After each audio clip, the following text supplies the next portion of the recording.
Friends, this is Nannapareddy from U studio. మన స్టూడియోలో ఉన్నారు ప్రముఖ వ్యక్తి అక్షయ్ కృష్ణ గారు. ఆయన డైరెక్టర్, సింగర్, మ్యూజిక్ డైరెక్టర్. ఆయనతో చిన్న చిట్ చాట్ చేసుకున్నాం.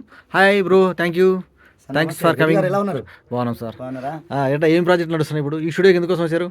మా స్టూడియో సాంగ్ ఉండే కదా sir, song recording. Song recording. ఉండే. ఓకే ఓకే అదే కీబోర్డ్ ప్లేయర్ విజయ్ ఉండే కదా, ఆయన దగ్గరికి ఓకే సాంగ్ కోసం వచ్చి అయిపోయింది కూడా. Okay okay very good very good very good. Sir విషయాలు ఇప్పుడు ఏం సినిమా చేస్తున్నారు? సార్ సినిమా అంటూ కొంచెం ఒకటి నెల్లూరులో కొత్తగా స్టార్ట్ అయ్యింది ఉంది. యా, ఆ ప్రయత్నంలో ఉన్నాం. ఓకే. రెడీగా ఒకటి లవ్ వర్సెస్ మనీ. కానీ మీ సింగింగ్ వాయిస్ అద్భుతం అండి. మీరు పాట కానీ, అయ్యో, మీరు సింగరే కాదు, సింగర్ని మించిన రైటర్ కూడా.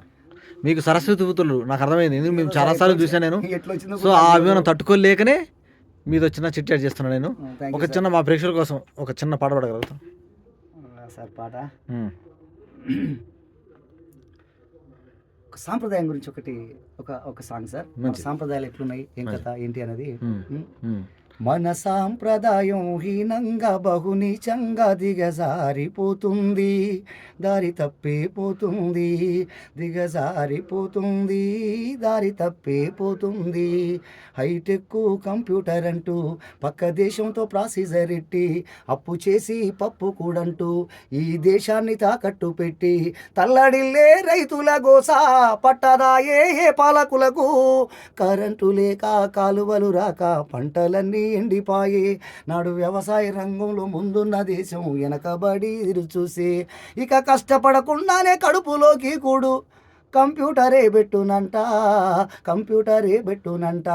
మన సాంప్రదాయం హీనంగా బహునీచంగా దిగజారిపోతుంది, దారి తప్పిపోతుంది. రెడ్డి గారు, రెడ్డి గారు వినండి సార్. ఇప్పుడు అదే ఇలాంటి మన మంచి సాంప్రదాయాన్ని కింద మీద చేస్తున్నటువంటి మన దేశంలో కొంతమంది నీచులు నికృష్టులు ఉన్నారు సార్.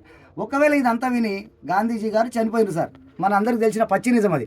ఒకవేళ ఆ మహానుభావుడు గాంధీజీ గారు బతికొచ్చి మన దేశానికి వస్తే ఏమంటాడు తెలుసా సార్? అర్ధరాత్రి ఓ ఆడపిల్ల ఒంటరిగా నడిచినప్పుడే అసలైన స్వాతంత్రమాని అన్నాడు ఆనాడు గాంధీ. నడవడానికి ఆడవాళ్ళేరే కడుపులోనే సంపుతున్నారే, నడవడానికి ఆడవాళ్ళేరే కడుపులోనే సంపుతున్నారే. వయసు రాని పసి పిల్లల్ని కూడా చిరిచి చంపేసుడాయే.